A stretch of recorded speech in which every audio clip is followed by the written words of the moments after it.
La mémoire du passé n'est pas faite pour se souvenir du passé. Elle est faite pour prévenir le futur. La mémoire est un instrument de prédiction. Ça vient de Alain Berthoz. Aujourd'hui, 9 juin 2021. Bon, liberté et ontologie. Être de l'acte et éthique de l'action. C'est dans les termes suivants qu'on a, au début de cet article, introduit le troisième discours. Comment la réalité dans son ensemble doit être constituée pour que l'homme y soit un agent, c'est-à-dire l'auteur de ses actes, un double sens du pouvoir psychologique et de l'imputation morale que les deux premiers recherches ont permis d'élaborer. Cette question ouvre un type d'investigation qui n'est contenu ni dans la description de l'action intentionnelle, ni dans la dialectique de l'action sensée. Mais ces deux discours renvoient par des marques expresses à un fond qui excède aussi bien les traits descriptifs que la structure dialectique de la liberté humaine. De ce renvoi, le langage même est témoin. Acte, action, activité. Ces mots disent plus que mouvement. Geste, comportement, opération, affectation, voire pratique ou praxis. Ou plutôt, ils signalent dans la conduite humaine une épaisseur de sens que les deux précédents discours n'épuisent pas. On dira la révélation d'un caractère d'être. À ce caractère d'être, à ce mode d'être, ne rendent justice ni la théorie morale ni la théorie politique. Celle-ci, en effet, ne rendent raison de l'activité libre que pour autant qu'elle est reprise dans un sens susceptible d'être récapitulée dans un savoir. Mais cette fuite en avant vers le sens, si l'on ose s'exprimer ainsi, n'épuise pas le sens. Une autre dimension se creuse que la métaphore de l'épaisseur ou de la profondeur indique, celle du fond ou du fondement. C'est précisément l'expérience de l'action libre qui creuse mieux que celle de la perception ou de la connaissance. Cette troisième dimension, c'est l'action libre qui révèle quelque chose de l'être comme acte. Ce renvoi du discours éthico-politique au discours ontologique se laisse surprendre dans la philosophie d'Aristote, qui est ainsi le témoin des trois discours. Toute l'éthique, dit Aristote, témoigne de ce que l'homme a une œuvre ou une tâche qui ne s'épuise pas dans l'énumération des compétences, des habiletés, des métiers. La tâche de l'homme désigne une totalité de projets qui enveloppe la diversité des rôles sociaux. Or, cette tâche, c'est de vivre, au sens humain du mot vivre. Mais qu'est-ce que vivre? Pour l'homme, c'est, répond le philosophe, la vie active, l'activité. Réglée, l'activité qui a un logos. Nous circulons ici dans le réseau conceptuel souterrain de l'éthique, là où activité, achèvement, acte sont des termes qui parlent à l'inflexion de l'éthique et de l'ontologie. Si donc il est ainsi, poursuit Aristote, le bien de l'homme sera une activité de l'âme selon l'excellence, et s'il y a plusieurs excellences, selon la meilleure et la plus achevée, et ajoutons encore dans une vie achevée, éthique à Nicomaque, c'est en ce point que l'éthique s'enracine dans une conception du réel où l'être est energia, activité, acte achevé. Ce n'est plus dans le champ éthico-politique qui peut être comprise cette energia, mais dans le champ de la philosophie première. C'est dans ce nouveau discours, en effet, que peuvent être articulées des notions telles que puissance et acte, qui sous-tendent une éthique de l'activité. Bon, l'intention et le motif. Le langage de l'action étant ainsi reconnu, selon sa grammaire propre, comment placer l'expression action libre dans le réseau des notions qui relèvent de cet univers du discours de l'action? Le caractère de liberté s'explique par quelques-uns des termes de base autour desquels gravitent toutes les autres expressions du réseau. On en considérera quelques-uns qui, s'entre-définissant, définissent aussi ce que tout le monde appelle action libre. Le premier terme est celui d'action intentionnelle. Cette expression est elle-même employée et comprise par les interlocuteurs selon plusieurs contextes différents. Ainsi, dans les 3 formules « j'ai l'intention de faire ceci ou cela », telle action a été faite intentionnellement. Je fais ceci ou cela dans l'intention d'obtenir tel ou tel résultat. Nous comprenons l'intention qu'en liaison avec une action dont le discours fait mention.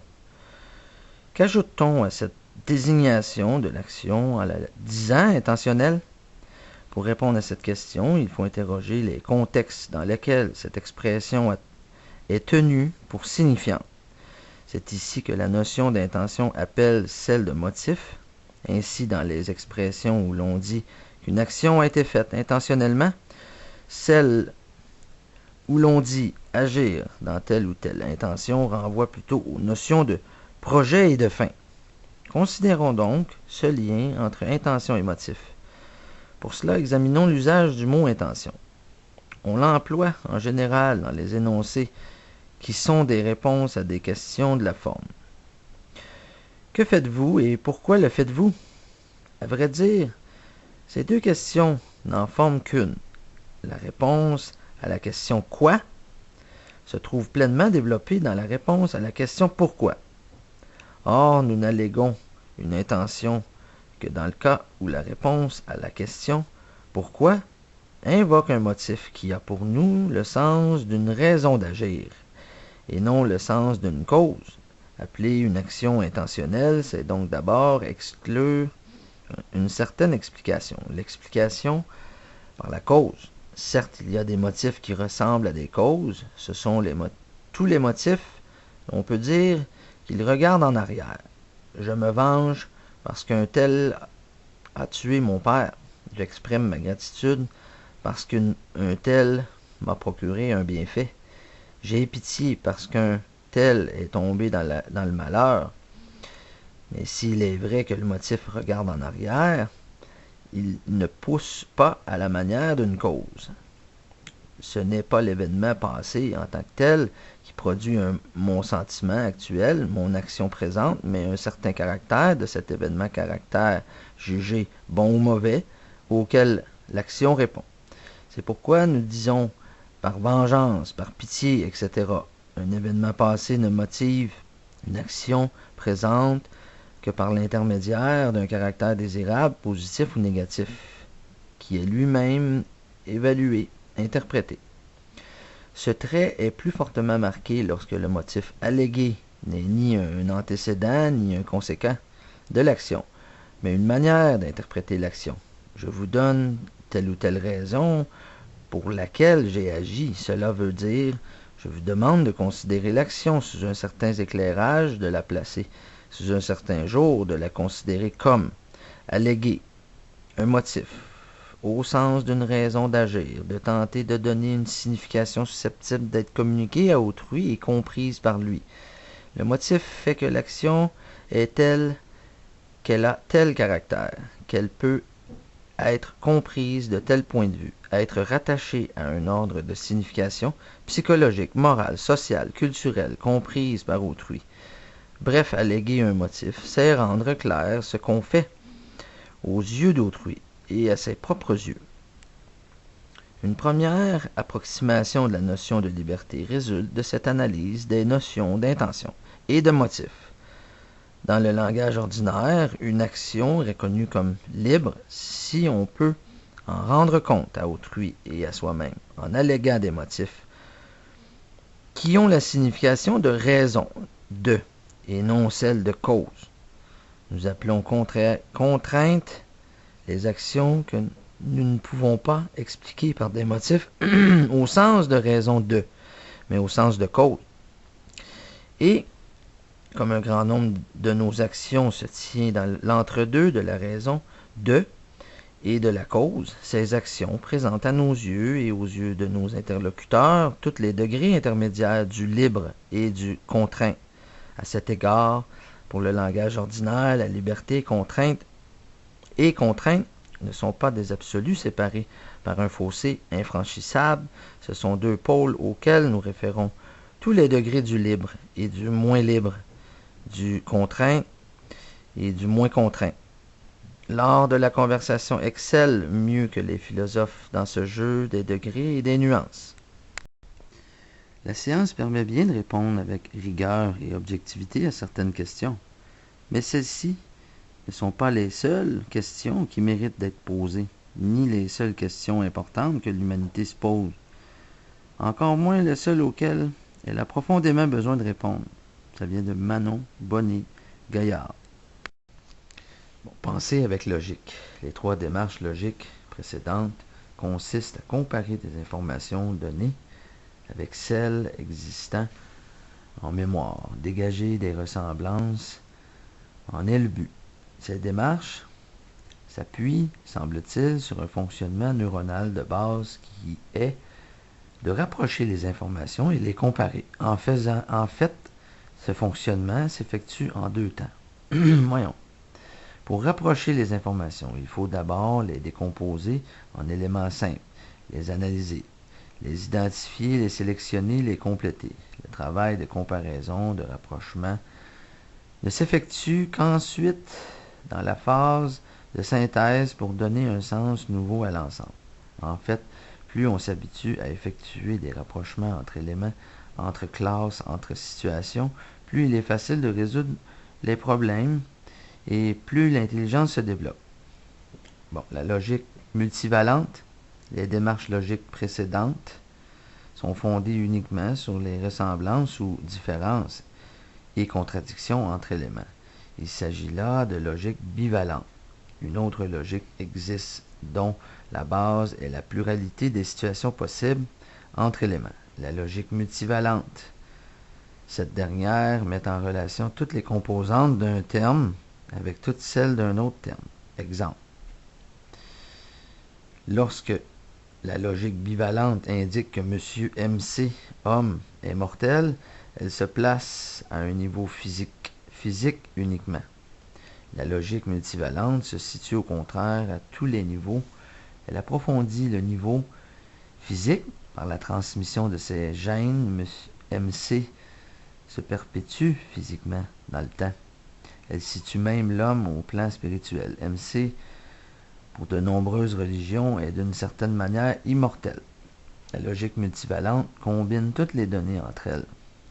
Elle essaie d'éviter d'être réductrice, comme la logique bivalente. Elle dépasse les contradictions apparentes. La science physique est responsable de merveilleuses ères inventives que nous connaissons maintenant. Mais la science spirituelle poursuit maintenant une carrière dont personne ne peut prévoir les possibilités. Antérieurement, la science spirituelle était le terrain de l'inculte, du superstitieux, du mystique. Cependant, aujourd'hui, les hommes s'intéressent uniquement aux méthodes définies et aux faits démontrés. Nous savons que la pensée est un processus spirituel, que la vision et l'imagination précèdent l'action, et l'événement que le jour du rêveur est venu. Les lignes suivantes de Herbert Kaufman sont intéressantes à cet égard. Ce sont les architectes de la grandeur. Leur vision réside dans leur âme. Ils scrutent au-delà des voiles et des brumes du doute et percent les murs du temps à venir. À venir, le pneu ceinturé, la traînée de l'acier, la vis de barattage sont les navettes du métier à tisser sur lesquelles ils tissent leur tapisserie magique. Tels des faiseurs d'empire, ils ont combattu pour de plus grandes choses que les couronnes et des sièges plus élevés que les trônes. Vos maisons sont établies sur la terre qu'un rêveur a trouvée. Les images sur ces murs sont les visions de l'âme de rêveur. Ce sont les rares élus, ceux qui montrent la voie. Les murs s'émiettent et les empires s'écroulent. La vague de la marée balaie et met en pièces les roches d'une forteresse. Les nations en décomposition chutent loin dans la branche du temps, et seules les choses que les rêveurs créent continuent à vivre. La 13e partie qui suit explique pourquoi les rêves du rêveur se réalisent. Elle explique la loi de la causalité selon laquelle rêveurs, inventeurs, auteurs, financiers provoquent la réalisation de leurs désirs. Elle explique la loi permettant à la chose visualisée dans notre esprit de devenir nôtre en fin de compte.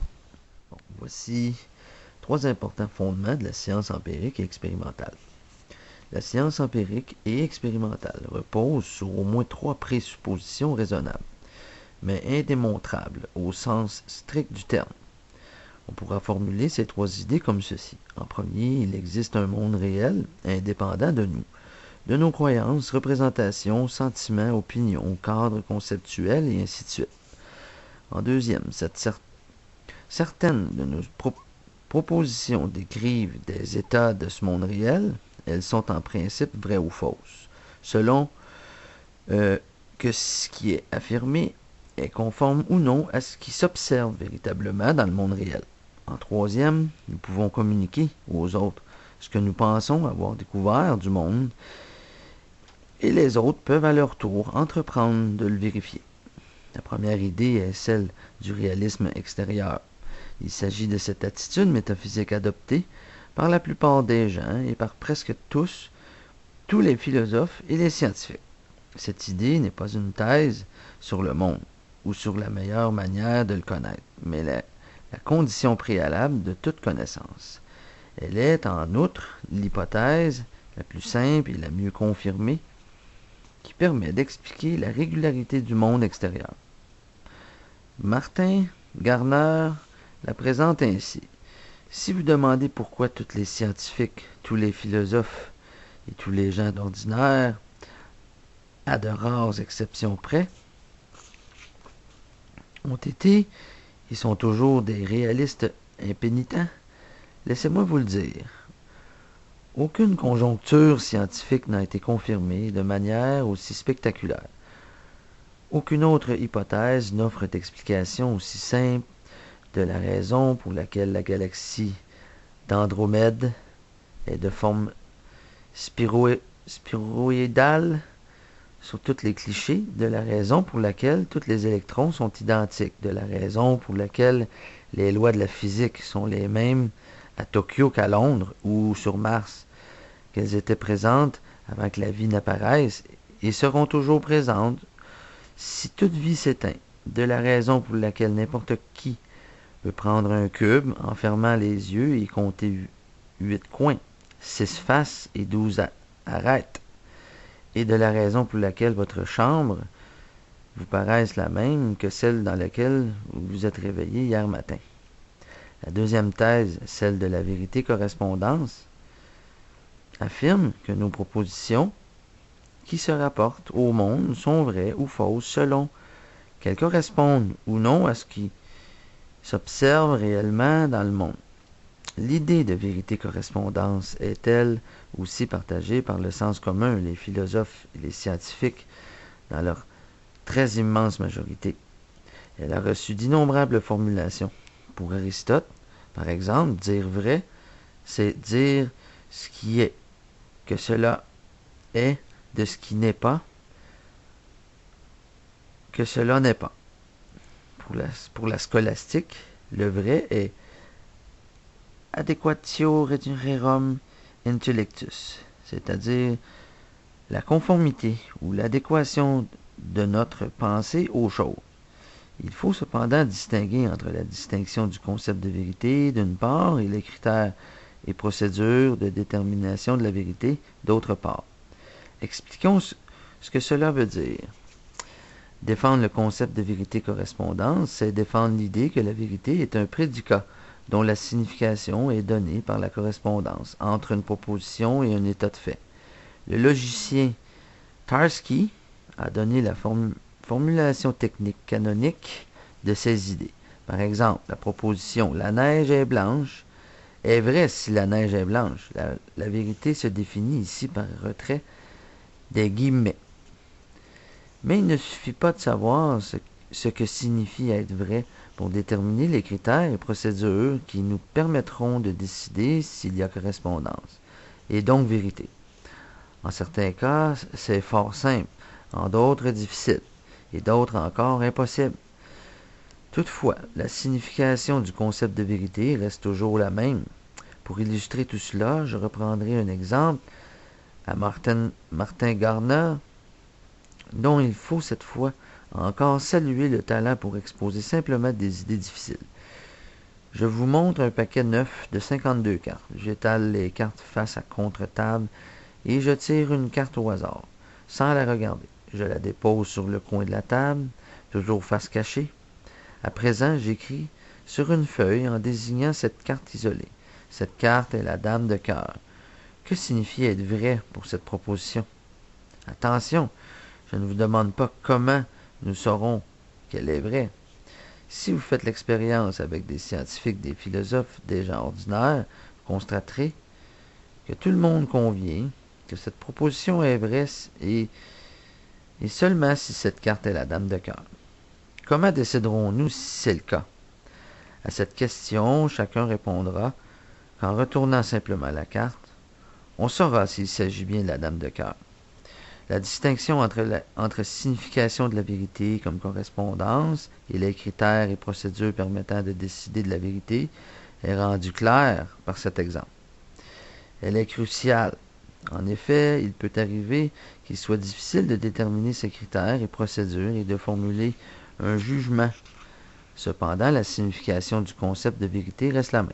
Supposons maintenant que je prenne la carte isolée, que personne n'a vue, que je la remets dans le paquet de cartes et que je mêle ensuite les cartes.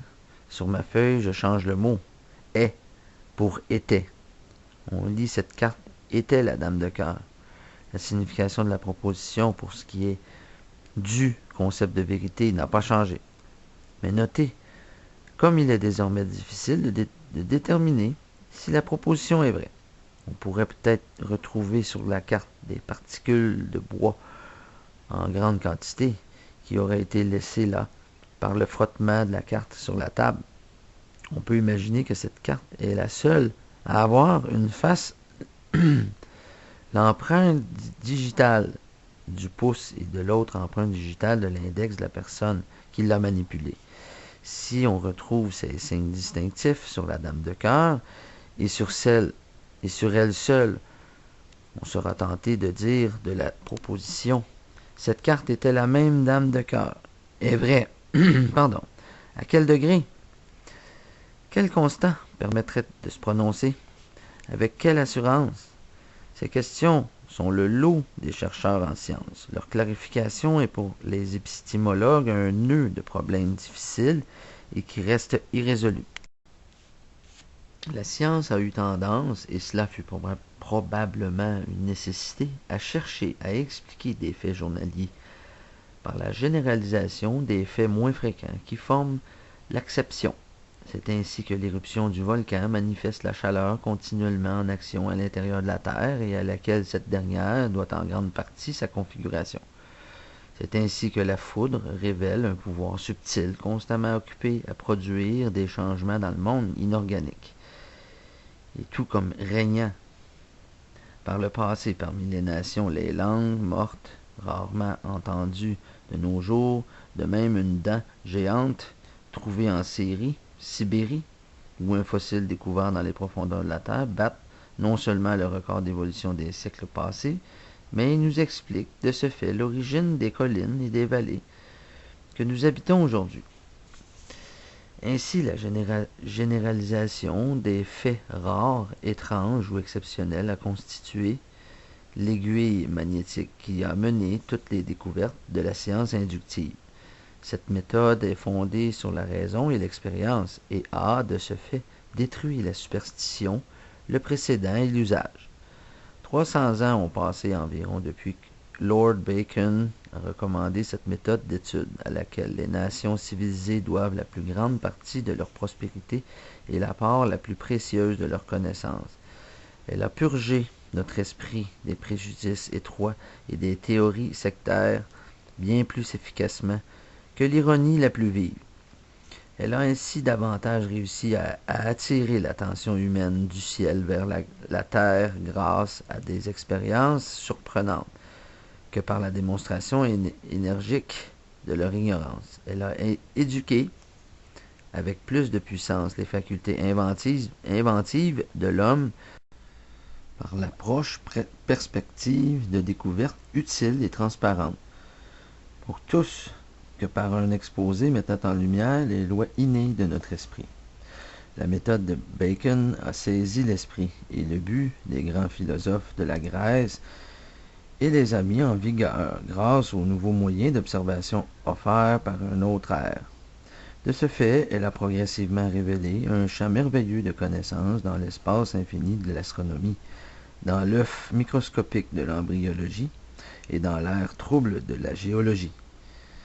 Elle a divulgué un ordre d'impulsion que la logique d'Aristote n'aurait jamais pu dévoiler et analyser en des éléments autrefois inconnus. Les combinaisons matérielles qu'aucune dialectique de la scolastique ne pourrait séparer par la contrainte. Elle a rallongé la vie, elle a atténué la douleur, elle a fait disparaître des maladies, elle a accru la fertilité du sol, elle a offert de nouvelles garanties aux marins. Elle a enjambé de grands fleuves grâce à des ponts d'une forme inconnue à nos pères. Elle a guidé la foudre du ciel vers la terre. Elle a éclairé la nuit avec la splendeur du jour. Elle a étendu la gamme de la vision humaine. Elle a multiplié la puissance des muscles humains. Elle a accéléré le mouvement. Elle a annihilé la distance. Elle a facilité les relations, la correspondance, tous les bons offices et tous les envois commerciaux. Elle a permis aux hommes de descendre dans les profondeurs de la mer, de voler dans les airs et de pénétrer en toute sécurité dans les cavités délétères de la terre. Telle est alors la véritable nature et la portée de l'induction. Mais plus le succès atteint par les hommes dans la science inductive est grand, plus la teneur tout entière de leurs enseignements et de leurs exemples nous impressionne et nous oblige à observer soigneusement, patiemment et précisément leurs différents faits. À l'aide de tous les instruments et de toutes les ressources que nous contrôlons, avant de nous aventurer à émettre une énoncé des lois générales, afin d'établir la relation qui lie l'étincelle à la machine électrique en toutes sortes de circonstances, puissions-nous avoir le courage de Franklin et poser au nuage, par le biais d'un cerf-volant, la question relative à la nature de la foudre, pour déterminer comment tombent les corps avec la pression d'un Galilée. Avec Newton, osons questionner la Lune sur la force qui la relie à la Terre. En bref, par la valeur que nous donnons à la vérité, par notre espoir en un progrès régulier et universel, évitons les préjudices tyranniques et qui consistent à négliger ou à mutiler des faits fâcheux et élevons plutôt la superstructure de la science sur la large et immuable base d'une totale attention accordée aux phénomènes les plus isolés et les plus fréquents. Il est possible de recueillir toujours plus de données grâce à l'observation, mais les faits accumulés offrent une valeur très différente à l'explication de la nature, tandis que nous estimons le plus les qualités utiles de l'homme, qui apparaissent le plus rarement, de même la philosophie naturelle transmise les faits et attache une importance prépondérante à la classe des faits saisissants, inexplicables par l'observation habituelle et quotidienne de la vie. Si nous constatons que certaines personnes semblent posséder un pouvoir peu commun, que devons-nous en conclure? D'abord, nous pouvons dire que ce n'est pas le cas. Ainsi, nous reconnaissons simplement notre manque d'information, étant donné que notre investigateur honnête admet que nombre de phénomènes étranges et auparavant inexplicables se produisent constamment. Cependant, ceux qui apprennent à connaître le pouvoir créateur de la pensée ne les considéreront plus comme inexplicables. En deuxième lieu, nous pouvons dire qu'elles résultent d'une interférence surnaturelle, mais la compréhension scientifique de la loi naturelle nous convaincra qu'il n'y a là rien de surnaturel. Tout phénomène est le résultat d'une cause définie et précise. Cette cause est une loi ou un principe immuable qui fonctionne avec une précision invariable, peu importe que la loi soit appliquée consciemment ou inconsciemment. Troisièmement, nous pouvons dire que nous voulons là nous pouvons dire que nous foulons là un sol interdit, qu'il y a des choses que nous ne devrions pas savoir. Cette objection a été utilisée devant chaque progrès de la connaissance humaine. Tout individu qui a jamais avancé une nouvelle idée, qu'il s'agisse de Christophe Colomb, de Darwin, de Galilée, de Fulton ou d'Emerson, a été soumis au ridicule ou à la persécution. Cette objection ne devrait donc pas être prise en considération. Au contraire, nous devrions soigneusement envisager chaque fait porté à notre connaissance. Ce faisant, nous établissons plus aisément la loi sur laquelle il repose. On découvrira que le pouvoir créateur de la pensée expliquera toutes les conditions ou expériences possibles, qu'elles soient physiques, mentales ou spirituelles. La pensée provoquera des conditions en correspondance avec l'attitude mentale prédominante. Par conséquent, si nous craignons un désastre, comme la peur est une forme de pensée puissante, nous obtiendrons certainement un désastre comme résultat de notre pensée. C'est cette forme de pensée qui balaie fréquemment le résultat de nombreuses années de labeur et d'efforts. Bon, ça vient de Lord F. Bacon, of the Advancement of Learning, Oxford, en 1944, premier livre, page 156-157. L'autre, c'est Le Dieu qui a échoué, édité par Crossman, 1950, cité dans T.A., page 159. Puis là, il y a C.R. Weaver, Langage et sermonique, dans Johannsen, Contemporary Théorie de la rhétorique. Aristote, rhétorique. La rhétorique, selon Lord Bacon, est l'art d'appliquer la raison à l'imagination pour mieux mouvoir la volonté. C'est surtout parce qu'elle combat l'emprise de ce qui nous entoure sur notre sensibilité. Le sentiment considère surtout le présent. La raison considère l'avenir et la suite des temps. Et à cause de cela, le présent remplissant plus l'imagination, la raison est généralement vaincue. Mais après que la force de l'éloquence et la persuasion ont fait apparaître les choses éloignées et futures comme présentes, alors la raison prévaut sur la révolte de l'imagination. George Campbell, influencé par l'associationnisme de Hume, a consacré dans sa philosophie de la rhétorique en 1776 de longs développements aux conditions de temps, de lieu, de connexion et d'intérêt personnel par lesquels un événement nous affecte et est présent à notre conscience, mais l'effort de l'orateur est méritoire. Quand il obtient, grâce à son talent de présentation, que les événements qui, sans son intervention, auraient été négligés, viennent occuper le centre de notre attention. Ce qui est présent, pour nous, se trouve à l'avant-plan de notre conscience et devient important. D'ailleurs, par un curieux effet psychologique, ce qui perd en importance devient, par le fait même, abstrait, presque inexistant. Certains écrivains, tels que Spender et Koestler, ont noté la manière dont les hommes perçoivent la réalité d'une façon influencée par leurs engagements sentimentaux ou politiques. Voici en ce propos la remarque de Stephen Spender.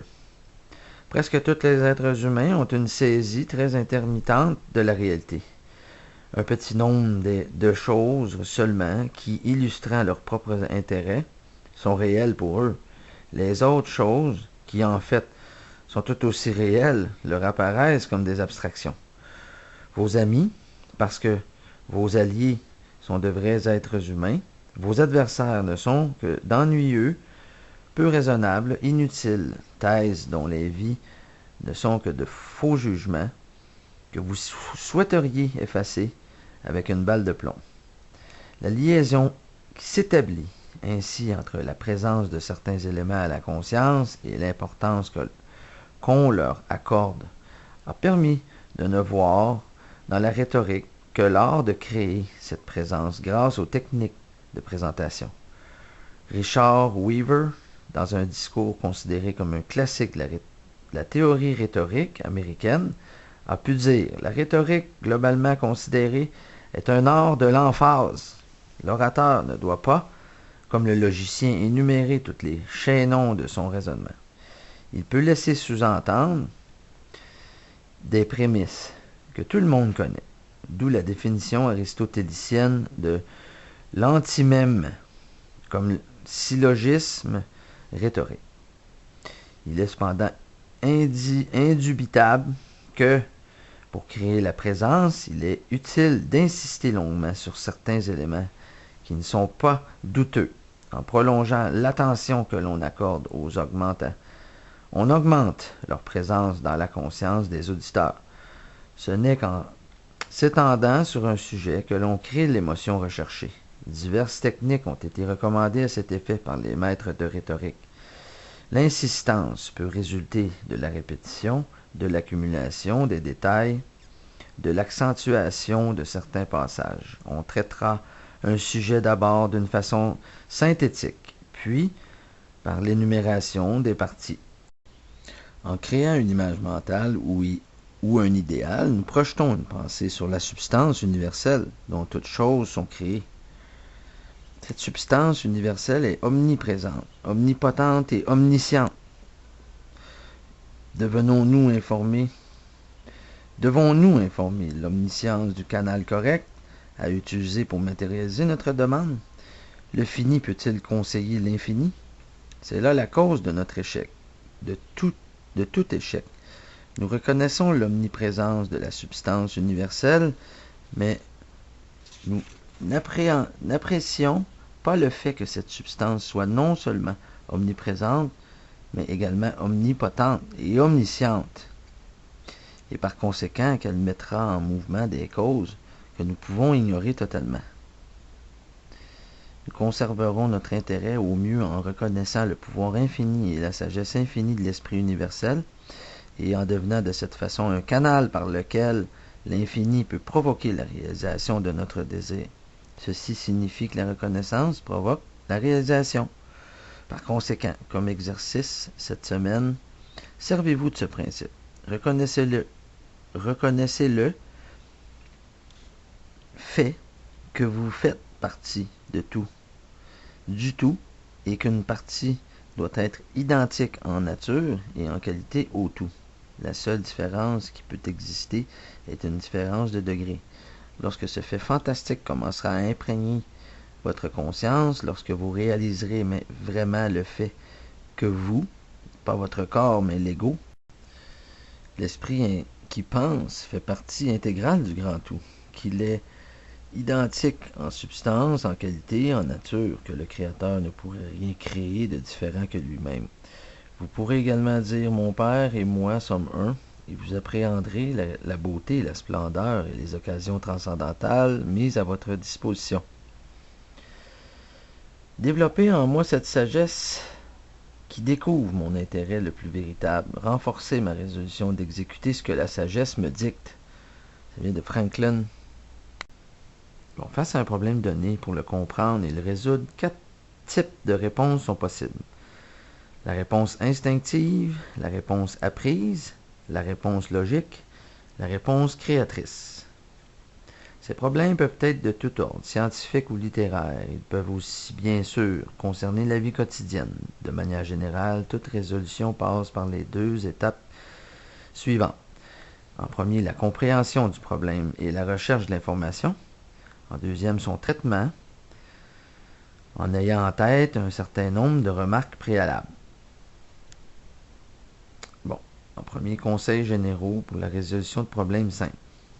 Ayez confiance en vous. Soyez convaincu de la possibilité pour vous d'arriver à la solution. Ne vous sous-estimez pas. Évitez simplement de franchir trop vite les paliers de la progression des difficultés. Bon, prenez garde d'entamer un processus d'échec. Vous savez que le cerveau primitif renforce toute structure. L'échec entraîne l'échec. Mais aussi le succès appelle le succès. Si vous n'arrivez pas à résoudre les problèmes actuels, recommencez des exercices plus simples, réalisables par vous.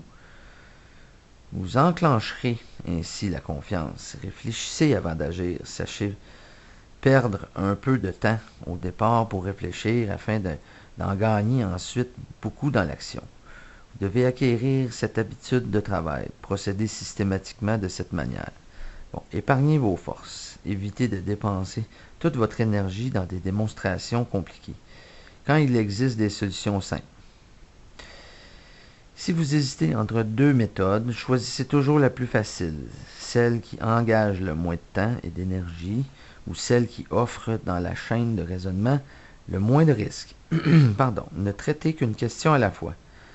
Ne vous dispensez pas non plus en voulant essayer de penser à tout. Avancez systématiquement par petits pas, mais progressez. Attaquez-vous à une seule chose à la fois et terminez votre action. Bon, persévérez suffisamment. N'abandonnez pas trop tôt. Revenez sur le problème en changeant d'angle, en vous posant d'autres questions. Exploitez autrement les données.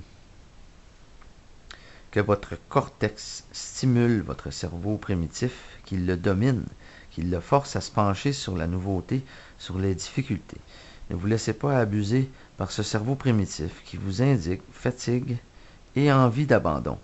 Dites-vous que tout se trouve soit dans le texte. Prenez soin de suivre l'information dans les documents, de lire ces derniers en entier recto verso, soit dans votre mémoire, théorème, cours, etc., soit dans les réponses déjà rédigées. Tous ces principes sont fondés sur la raison. N'oubliez pas, celle-ci doit à chaque étape, à chaque instant, dominer vos émotions.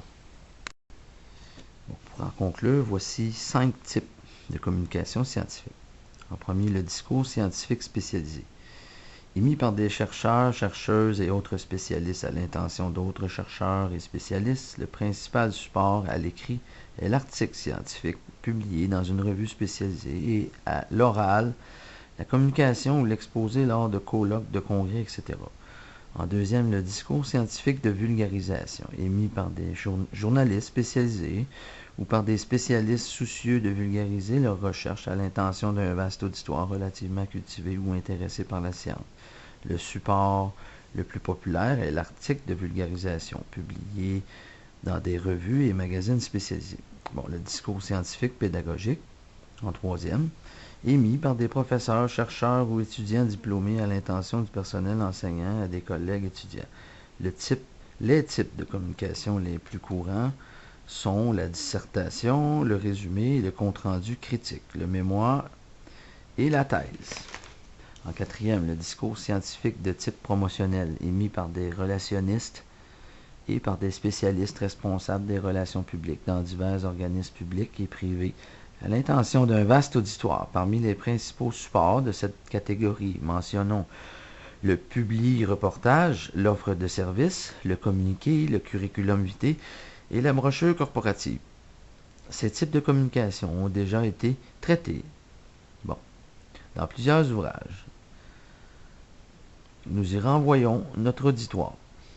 En cinquième, le discours scientifique de type administratif, émis par des professeurs, chercheurs, étudiants. Un peu de définition de subsumer.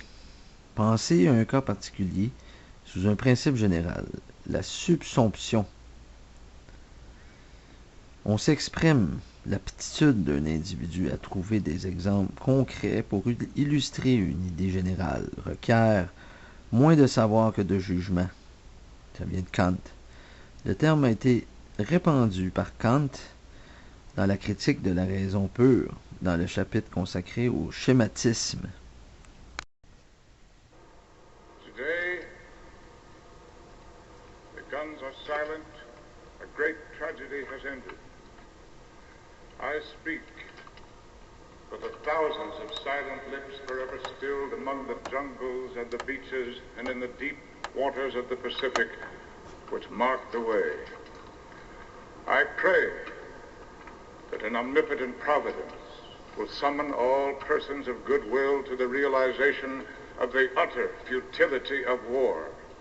We have known the bitterness of defeat, the exaltation of triumph, and from both we have learned that there can be no turning back. We must go forward to preserve in peace what we won in war. The destructiveness of the war potential through progressive advances in scientific discovery, has in fact now reached a point which revises the traditional concept of war. War, the most malignant scourge and greatest sin of mankind, can no longer be controlled, only abolished. We are in a new era. If we do not devise some greater and more equitable means of settling disputes between nations, Armageddon will be at our door. We have had our last chance.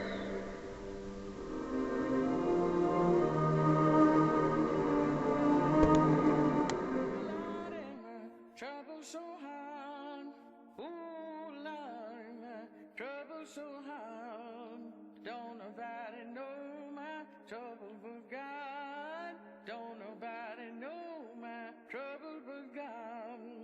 Ooh Lord, my trouble so hard, ooh Lord, my trouble so hard. Don't nobody know my trouble but God. Don't nobody know my trouble but God. Ooh, Lordy, trouble so hard. Ooh, Lordy, trouble so hard. Don't nobody know my trouble but God. Don't nobody know my trouble but God.